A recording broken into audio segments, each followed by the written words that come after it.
کیا آپ جانتے ہیں کہ ہمارے پیارے نبی حضرت محمد مصطفیٰ صلی اللہ تعالیٰ علیہ وآلہ وسلم کا خاندان دنیا کا سب سے معزز اور اونچا خاندان کیوں ہے؟ آئیے آج کی ویڈیو میں آپ صلی اللہ تعالیٰ علیہ وآلہ وسلم کے مبارک سجرہ نسب کے بارے میں جانتے ہیں۔ حضور صلی اللہ تعالیٰ علیہ وآلہ وسلم کے والد کا نام حضرت عبداللہ اور دادا کا نام حضرت عبد المطلب تھا۔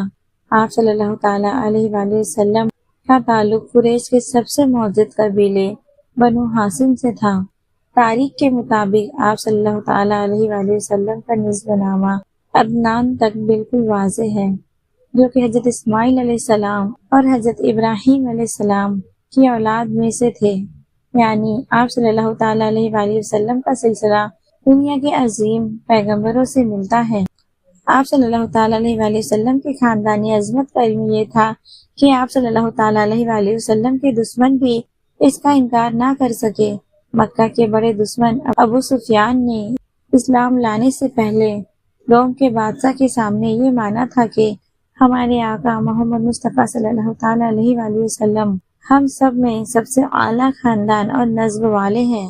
اللہ تعالیٰ نے ہمارے آخری نبی صلی اللہ تعالیٰ علیہ وآلہ وسلم کے لیے دنیا کا سب سے پاک اور عزت دار خاندان چنا۔ سبحان اللہ۔ اگر آپ کو یہ معلومات اچھی لگی تو اسے دوسروں کے ساتھ بھی شیئر کریں۔ ویڈیو کو لائک کریں، شیئر کریں اور ہمارے چینل پر آپ نئے ہیں تو سبسکرائب ضرور کریں۔